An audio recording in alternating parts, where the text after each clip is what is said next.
Fala pessoal, tudo bem? Tô aqui para fazer mais um vídeo para vocês no canal.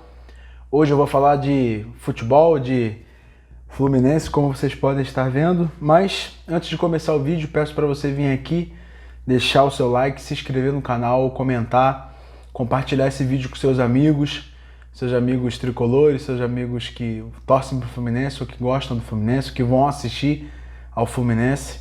Tem sido muito legal trazer esses vídeos aqui. Até o final do ano eu vou trazer mais alguns desse tema e um vídeo diferente, digamos assim, principalmente das férias da Fórmula 1, para a gente ficar no clima, principalmente para a temporada do ano que vem. Mas isso é papo para outro vídeo. Nesse vídeo aqui eu vou falar de Fluminense no Mundial de Clubes. E é isso, bora pro vídeo. Chegou o momento do maior pré-jogo desse canal, que vai ser relacionado ao Fluminense. Porque eu acho que, se tratando do Fluminense, eu acho que é o teto que a gente pode chegar em relação a pré-jogo, a jogo mais importante, que é a final do Mundial, apesar de eu já ter falado no vídeo anterior que o mais importante o Fluminense já fez, que foi ser campeão da América. O Mundial é um plus. E que plus, né? Se for, obviamente, vai ser algo histórico. E hoje eu tô aqui para falar de Manchester City e Fluminense pela final do Mundial de Clubes de 2023.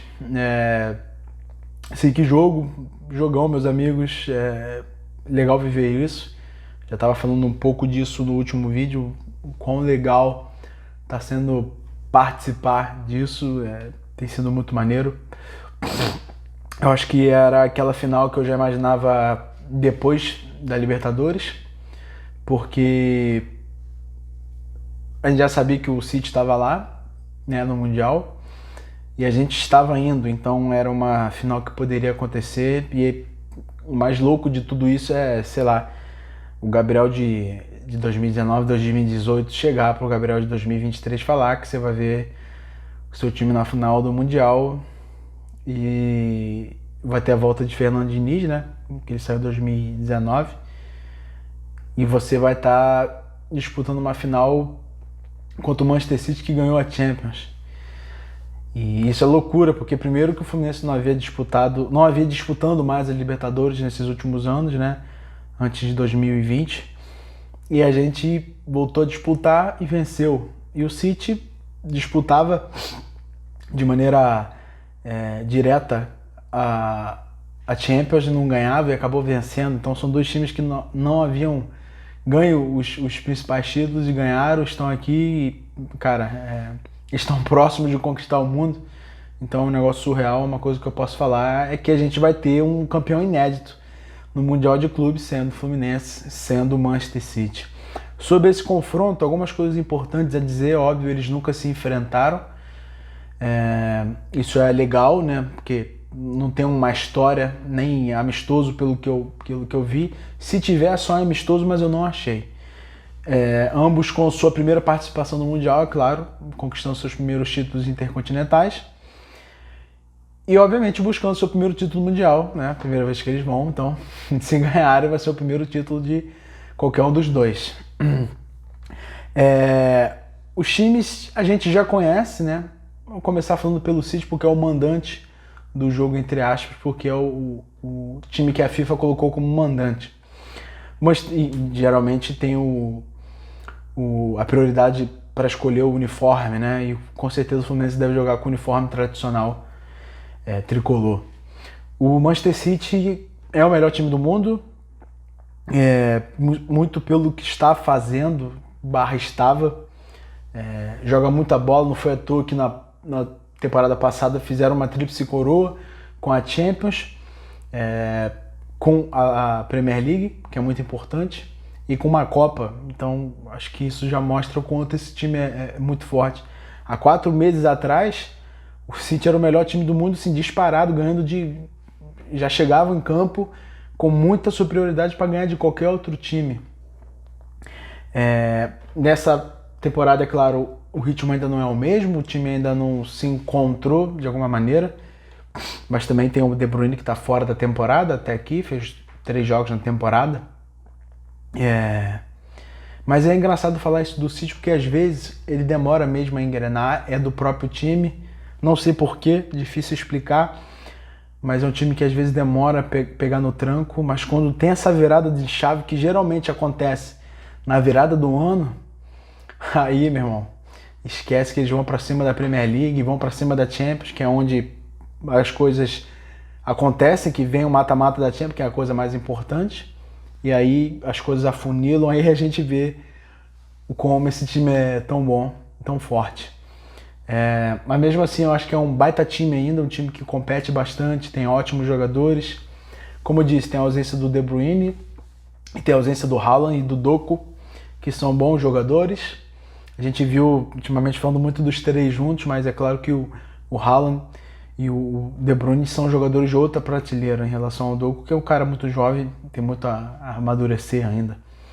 Mas de certa forma essas ausências fragilizam um pouco o elenco do Manchester City. O time joga numa formação diferente do que a gente acostuma ver. É importante falar também que nos últimos jogos, Guardiola mudou um pouco alguma vez o esquema, voltando para o seu 4-2-3-1, mas de forma geral a equipe se comporta no 3-5-2 e deve ir com esse time a campo contra o Fluminense, com Ederson no gol, Kyle Walker, Rúben Dias e Ake, Rode, Stones, Foden pela direita, Kovacic, Grealish, Bernardo Silva e Álvares. Lembrando que é difícil adivinhar sempre o time do Manchester City, porque Guardiola pensa e muda muito o jogo. Acho difícil ele não usar o Rúben Dias e o Julián Álvares na final, porque são dois caras importantes.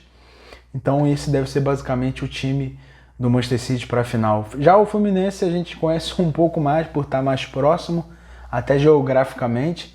É um time que alternou ao longo do ano, diferente do City. A gente chega para o último jogo da temporada, né? Não estamos no meio igual a eles, estamos no último jogo, então obviamente jogadores muito mais cansados, muito mais no seu auge físico, passando do seu auge físico, aliás, né? E ao longo do ano o Fluminense alternou entre bons e maus momentos, mas acho que sem dúvidas foi um dos melhores times do Brasil, principalmente em termos de jogar bola, tanto pelo título da Libertadores, que é muito importante, boas campanhas desde o ano passado também, Copa do Brasil, Brasileirão. E diferente do City é isso, acho que chega num momento diferente, físico, um aspecto muito diferente em relação à fisiologia, mas obviamente a gente chega muito forte, chega muito respeitado, acredito eu, pelo time de Manchester, porque a gente joga bola. A gente não tem nenhuma ausência para esse jogo, tá todo mundo inteiro, só o Samuel Xavier que ainda estava mancando, mas acredito que não possa ser problema para o jogo de sexta-feira. O time deve ir a campo no seu usual 4-2-3-1 do Diniz, com Fábio, Samuel Xavier, Nino, Felipe Melo, Marcelo, André Martinelli, que fez um baita jogo contra o Al-Ahly. Jogou muito bem, foi um cara que acho que precisava desse salto de um jogo muito grande para matar uma certa desconfiança por parte da torcida. Eu já acreditava nele, mas algumas vezes ele ficava com o pé atrás também, importante dizer, mas na final da Libertadores ele já foi muito bem, então acho que ele conseguiu dar esse salto, principalmente com a saída do André, ele vai ser muito importante. Depois Arias, Ganso, Keno e Cano. Esse é o time mais conhecido que a gente viu da temporada. Acho difícil o Diniz mudar esse time para a final, vi muita gente falando, seria legal mudar, botar o Kennedy, mas eu acho impossível. Eu faria algumas adaptações no modo de jogo, mas sem mudar peças, e acho que ele vai fazer isso. E como é que vai ser esse confronto? Acho que essa é a parte complicada de falar, porque Diniz e Guardiola, eles gostam de ter a bola, a posse de bola, apesar de jogar de maneira diferente. O Diniz é um cara aposicional, né? Ficou até muito na moda essa palavra, esse conceito dele, mas é um cara que os jogadores têm muita característica de se mexer para tentar ter superioridade numérica, e a gente vê direto o Keno e o Arias na mesma ponta, Marcelo no meio campo, Martinelli voltando para a lateral esquerda, digamos assim, para cobrir, o Cano voltando muito, principalmente para defender, voltando até às vezes dentro da área do Fluminense. Samuel Xavier atacando muito por dentro, se aproximando muito, saindo de lateral. Então a gente tem esse sistema posicional, todo mundo muito perto da bola. Já o Fernando Diniz pensa assim, né? Mas já o Guardiola acho que é de uma maneira completamente diferente, é o posicional, o cara cumpre a sua função no campo. Claro que ele pode jogar de zagueiro, mas tendo uma função de volante, que é o caso dos Stones. Então ele começa como zagueiro, mas vai à frente, mas aí fecha a linha, fecha os 4 atrás, e a bola chega no jogador. Não precisa o Grealish sair da esquerda para se juntar com o Foden ou o Bernardo Silva na direita. A bola vai chegar neles, não tem muito dessa ultrapassagem. É claro que não é um sistema engessado, mas geralmente o cara cumpre a sua função e a bola tem que chegar. Se a bola não chega, ele saca o cara que faz a bola chegar, o volante que é o cara que tem que fazer isso. Então a gente não vê muito jogadores tão próximos igual o Fluminense. E assim, por falar na posse de bola, isso é uma parte muito delicada, porque os dois times gostam de ter a posse, mas só um vai ter. E provavelmente o Fluminense não vai ter, porque o City tem mais força nesse contexto, tem mais time, tem mais jogadores melhores. E aí acho que entra uma parte importante desse jogo pro Fluminense, que é o que ele vai fazer quando ele não tiver a bola. Porque a gente sabe que o Fluminense tem uma dificuldade na marcação, porque a gente sai muito e tem jogadores que não são tão marcadores, jogadores mais lentos, mais velhos, como o Marcelo, como o Felipe Melo, que sofre um pouco sem a bola, como o Ganso. Então eu acho que isso vai ser muito complicado. E não dá para tentar disputar a bola o tempo inteiro no contra-ataque, porque a gente também não consegue. Por mais que a gente tenha uma qualidade muito boa com a bola no pé para sair jogando, eu acho que a gente nunca enfrentou esse inferno de pressão que vai ser o do Manchester City, que provavelmente vai fazer isso, e é um dos times que mais fazem melhor essa pressão. Então vamos ver o que a gente vai fazer a partir disso. Vamos tentar brigar pela posse, vamos baixar as linhas e esperar mais. Acho que brigar para ter a posse seria o ideal, principalmente por conta das características dos jogadores do nosso elenco. Mas não sei se a gente vai ter velocidade, fôlego para fazer isso, principalmente igual os japoneses fizeram contra o Manchester City. A gente nunca conseguiria marcar daquele jeito. Só se só marcasse mesmo e não jogasse bola, mas aí não entra, né, na conta, porque a gente tem que fazer gol para ser campeão. Então acho que é uma sinuca de bico importante. Vou destacar um ponto fraco de cada equipe aqui. Um ponto fraco do Fluminense, para mim, são os espaços que eles deixam. Acho que se a gente deixar metade da bola que a gente deu, entre aspas, né, deu ao Ali, a gente vai sofrer muito e com certeza vai tomar minimamente um gol. Porque o City tem muito mais perfeição nesse acabamento da jogada e qualidade. Então isso não pode acontecer tanto. Mas é aquilo, a gente joga e a gente deixa jogar. E é exatamente o que o City faz. E um dos pontos fracos deles talvez uma saída ruim quando é muito pressionado, muito bem pressionado.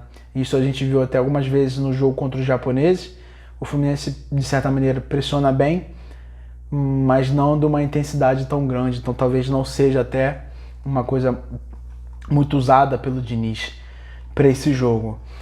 O Fluminense, né, acho que essa é a pergunta mais importante que as pessoas mais estão se fazendo. O Fluminense tem alguma chance contra o City? Tem, porque é futebol e porque a gente tem um bom time, mas realmente acho que as chances são pequenas, falando de uma maneira geral. Eles são favoritaços contra a gente. Eu vi gente falando que esse City não era tudo isso, se baseando muito no jogo contra os japoneses, e não é verdade. Essa pessoa não sabe o que está falando, e eu posso falar muito bem, porque eu acompanho os dois times, assisto muito o Fluminense e muito o Manchester City. Dos 23 jogadores que o City levou, isso é só para você ter uma ideia, dos 23 jogadores que o City levou para esse Mundial, 17 estavam presentes na Copa do Mundo de 2022. Então isso só mostra um pouco do tamanho desse elenco e da qualidade desse elenco. Não estou falando da Copa de 2010, 2014, estou falando da Copa de 2022, no ano passado. Então são caras que ainda estão muito bem, tanto reservas, tanto titulares. E os principais times da Europa são isso. Tem essa facilidade de ter ótimos jogadores e jogadores de seleção. Então por isso que eu acho que é muito complicado. Eles têm uma base muito forte, um trabalho longevo do Guardiola. Se fosse para botar na ponta do lápis, eu botaria que em porcentagem, acho que 60-40 para o Manchester City. Porque o Fluminense também tem bons jogadores, jogadores decisivos, e o City tem os dois melhores jogadores em desfalque. Então assim, é muita diferença dos melhores times europeus para os melhores times brasileiros, é muito diferente. De certa maneira, até outro esporte em alguns determinados momentos. Só para você ter uma ideia do investimento, né? A gente está falando muito do bola em campo, mas o investimento é outra parte muito importante. O Manchester City acabou de comprar o Gvardiol, zagueiro da Croácia, que fez uma baita Copa do Mundo. Comprou ele por 90 milhões de euros. O Fluminense, o seu melhor, né, jogador em termos de vitrine, em termos de preço, né, mais caro, mais valorizado, é o André, que tem geralmente o preço, um preço médio de 30 a 40 milhões de euros. Provavelmente não vai vender por isso tudo, mas você vê a diferença. E o André tem 22 e o Gvardiol tem 21. A idade não é tão diferente. E são dois jogadores defensivos. Um é volante e outro é zagueiro. Porque geralmente a gente sabe que centroavante, atacante é mais caro. Mas assim, é outro mundo, tanto nos investimentos. O City, então, é um caso à parte disso, né? Porque a gente sabe que é diferente o investimento. É um investimento que quase não tem fim, digamos assim. Mas, apesar de ser outro tudo, a gente tem futebol. Eu acredito que a gente possa ser campeão. Mas o mais importante, que a torcida tricolor tem notado isso, que a gente já fez o mais importante, que foi ser campeão da Libertadores. Mas a gente quer conquistar o mundo, isso é óbvio.